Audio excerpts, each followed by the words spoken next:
Without a doubt, Pong Krell deserved a blaster bolt more than any other being in the history of the Star Wars universe, except perhaps for Grogu. His horrible treatment of the clones under his command, coupled with his general unpleasant attitude and of course his traitorous nature, made him one of Star Wars The Clone Wars' most unpleasant characters. All told, the revelation that he was a traitor to the Republic at the end of the Umbara arc was pretty unsurprising. But the treason of Pong Krell opens the door to a question that isn't asked all that much. Why were the other Jedi unable to sense that he had fallen to the dark side?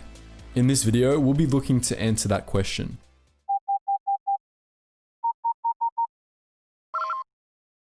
Attention, Sergeant on deck! At the end of the Umbara arc, Krell not only revealed that he outright hated clones, but also that he had been planning his actions on Umbara for some time. Before the battle, he had foreseen the fall of the Jedi Order, and this revelation led him to fall to the dark side. He sought to become Dooku's new apprentice by causing the Republic to lose the crucial Battle of Umbara. Krell's fall to the dark side and presumably most of the premeditation of his plan to cost the Republic Umbara all happened at the start of the battle. As a result, you would have thought that some of the other Jedi that led the clone forces in the battle would have been able to sense it. After all, some of the Jedi Order's finest were at Umbara. Obi-Wan Kenobi, one of the greatest Jedi of all time, would have been quite capable of sensing the dark side within Krell, even if they didn't meet face to face before the start of the battle. Anakin Skywalker, the most powerful Force user of all time, was face to face with Krell at one point during the battle, and he didn't sense that anything was amiss. Hell, Saesee Tiin, one of the greatest telepaths in the history of the Jedi Order, was also present at Umbara, and surely he would have been able to pick up on something. For answers, let's first take a look at Umbara. As far as we know, these Jedi only had face-to-face communication with Krell on Umbara's surface, so it's possible that the location might have played a role here. Umbara, after all, wasn't a pleasant world. It wasn't just dark in terms of visibility, the planet did have at least a little bit of a dark side taint, and that might have played a role in covering up Krell's fall. After all, there had been a functioning Sith Academy on Umbara less than 1,000 years earlier, and what's more, that was the academy that trained the Umbaran Shadow Assassins, Sith that were known for using the Force to mask their presence. The darkness of Umbara might have been enough to drown out Krell's own darkness, like a shadow merging into the night. In passing, Jedi might have sensed Krell's darkness, but passed it off as just the taint of Umbara, not something separate. It would be an understandable, if unfortunate, mistake to make. However, this theory hinges on several assumptions. Firstly, it assumes that Krell fell shortly before the Battle of Umbara and that no Jedi made contact with him beforehand, which might not necessarily have been true. Secondly, it assumes that the Jedi being unable to sense their comrades falling to the dark side was something isolated to Umbara, and it wasn't. In fact, even the greatest of Jedi seemingly had a pretty awful track record on picking up on fallen Jedi during the Clone Wars.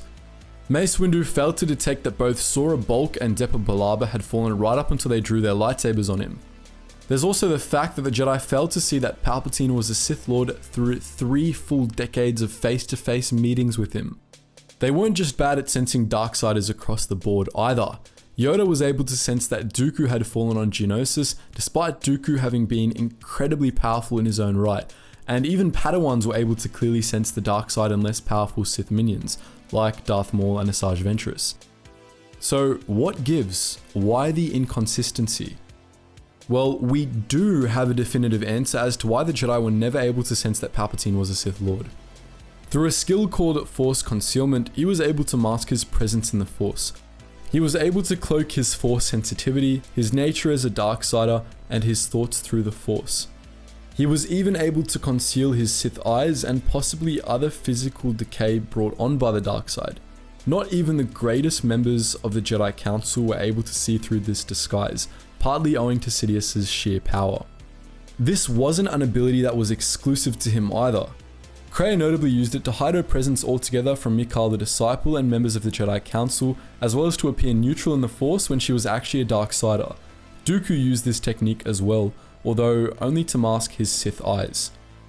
Force concealment wasn't just a Sith technique either. Yoda and Obi-Wan used some version of this power to conceal themselves from the Sith and the Inquisitors during the Dark Times, meaning that Krell and other fallen Jedi might have learned the ability during their time on the light side. Masking one's alignment in the Force was one of the easier ways to use this ability, and since Krell, Depa Billaba, and Sora Bulk were all highly skilled Jedi, it wouldn't have been hard for them to hide their falls to the dark side, even from some of the greatest Jedi out there. But on the other hand, Force concealment wasn't really a well-known power. Jedi never had any need to hide their alignment in the Force until after the end of the Clone Wars, so does it really make sense that these fallen Jedi would have taken the time to learn how to use Force concealment this way in advance? Well, it's certainly possible, but there might be a more likely explanation as to why the Jedi weren't able to sense their fallen comrades: the Clone Wars themselves. War itself had a profound effect on the Force. Mass death and the constant opening of new wounds in the Force weakened the Force as a whole, especially on a large scale and over extended periods of time. This affected all creatures touched by the Force, as animal species on certain war-torn worlds were known to inexplicably change their behavior patterns in radical ways after extremely bloody battles. Force sensitives, of course, were affected even more extensively, especially lightsiders. This was particularly true for Jedi who were close to the action. As we've discussed in past videos, lightsiders didn't really use the Force. Rather, their powers stemmed from letting the Force use them. They surrendered entirely to the will of the Force, acting as proxies instead of active participants so as to preserve the balance of the Force and life as a whole. The power of a Jedi came from the connections they formed through the Force. They drew strength from life itself, from those around them. Jedi were known to form particularly strong bonds with those close to them, like friends, mentors, students, and even soldiers that they fought alongside with. As a result, when those who they had bonded with died in large numbers, or they were present when large numbers of living things died in general, they were greatly weakened. Jedi who went to war essentially suffered from permanent debuffs to their Force abilities. War made it harder to open up to the will of the Force, and it made it harder to draw strength from allies. In particular, the senses afforded to them by the Force were badly dulled. During times of war, it was incredibly hard for Jedi to clearly see the future, read the thoughts of others, or sense their true natures or intentions. Of course, this was especially catastrophic when the Jedi had to fight after long periods of peace, as they were used to being able to rely on these senses. In a sense, war created a fog that Jedi always struggled to see through. The Clone Wars were specifically engineered to make this effect as severe as possible. The haphazard battle lines meant that conflict was constant and unrelenting, and the scale of the Clone Wars meant that the Jedi were as isolated from each other as possible.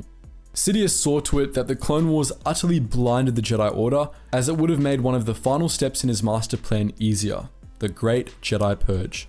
He wanted the Jedi blind so they wouldn't sense the intentions of their clone troopers when they received the order to shoot their generals in the back.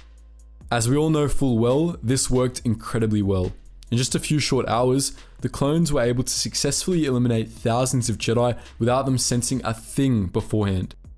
Another reason why the Jedi were so blindsided by Order 66 is because how they tended to react to their senses being dulled.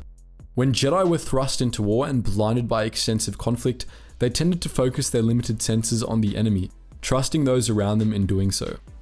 This left them particularly open to betrayal, and it's entirely likely that Jedi like Obi-Wan Kenobi and Saesee Tiin were unable to sense Krell's treachery for precisely this reason. The Jedi didn't expect their own fall. It had always been a failing of theirs right up until the very end. They trusted Krell, as they had trusted Billaba and Bulk before him. Thus, they were all the more easy to deceive. So those are our theories about why Obi-Wan and the other Jedi didn't sense that Krell was up to no good. But what do you think? Are there other unanswered Clone Wars questions that you'd like to see us tackle? Let us know your thoughts in the comments section below. And just before you go guys, if you're interested in history, check out our new channel The Braved, where we dive deep into all eras of history and find the biggest badasses in all of them and convert them into high quality video form. If you're more of the musical type, check us out on our Relax Jack music channel. And if you want to help support the channel, check us out on our Patreon, where you get access to a behind the scenes Discord where you can chat to myself and the team that helps me run this channel. And if you just want to join our wider community, check us out in our Geetsly's Discord and our Geetsly's gaming network. Anyways guys, as always, thank you so much for watching, and I hope to see you in the next video.